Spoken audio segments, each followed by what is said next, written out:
Hello, everyone. Welcome back to Immigration Fridays, your essential guide to navigating the often complex world of U.S. immigration law.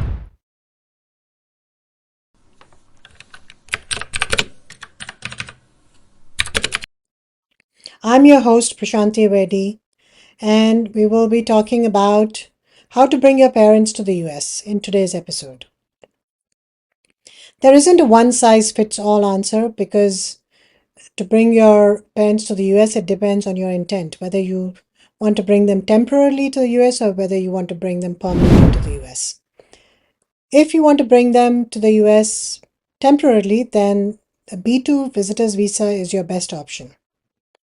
This is a non-immigrant visa, which means that it's strictly for temporary stay. Here are some critical points for a successful B2 visa application. First of all, in the visa application, your parents have to clearly demarcate the legitimate reason for their travel to the US. And usually an invitation letter from you will help. The invitation letter has to clearly state why you're inviting your parents to the US, what is the purpose of their visit, what is your relationship, and how long they intend to stay. Also, it's important in the B2 visa application to show ties to the home country. So your parents will have to show that they have strong and compelling ties to their home country. And to convince the officer of this and that they fully intend to return to the US, they have to think about providing evidence such as family back home, significant financial assets back home, maybe a business interest, maybe employment. These can be all the ties that you can show for your home country. Strong community affiliations, uh, all these types of evidence are concrete evidence to show that they have strong ties and that they intend to return to their home country. Next is the financial means. They have to show that they have the means to look after themselves when they're in the US.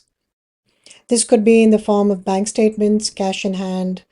Bank statements, usually they'll ask for the last 6 months bank statements. They won't allow you to put a lump sum amount of money into your account and then take it out. So that's why they want to see a history of your bank statements to show that money has been there in that statement for a while.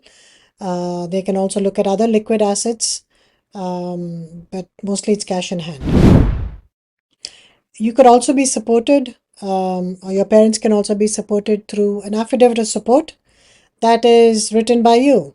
The affidavit of support has to be signed and has to say that you, the sponsor or the child, intend to support them with room and boarding and with other expenses for the duration of their stay.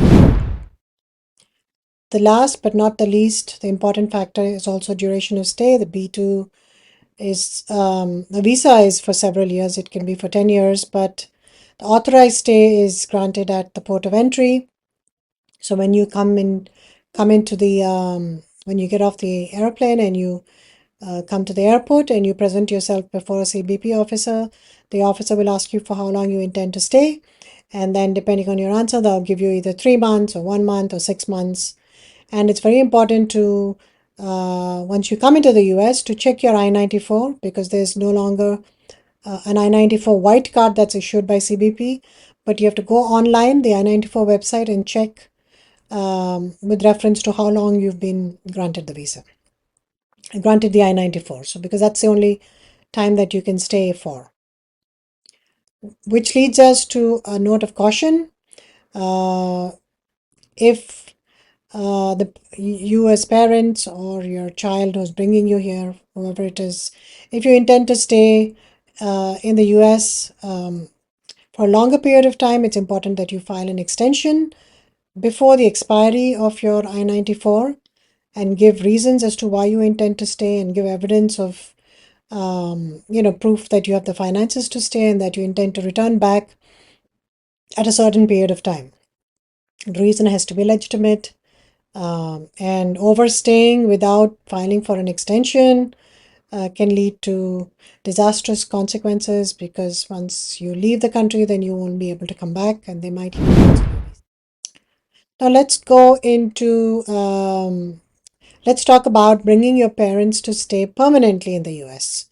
For this, you have to file a permanent um, green card for them.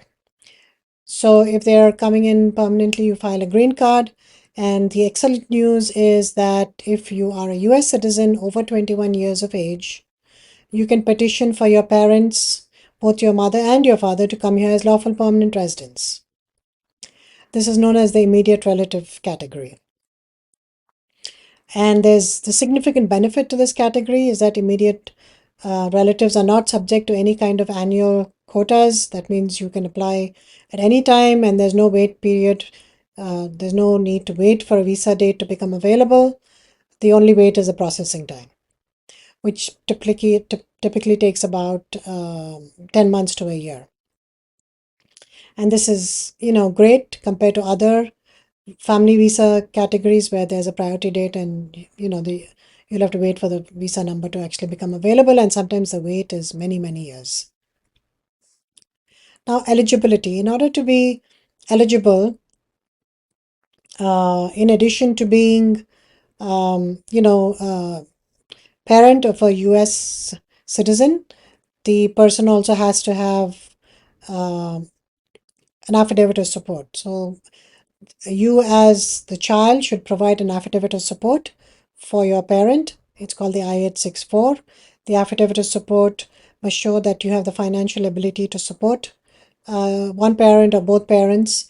It's around 26,000 is the amount of salary that you have to show for a household of two, and it goes on increasing as the household size increases. So your household includes the people living in your household, your spouse, your children, and also will include your parents if you're bringing your parents in.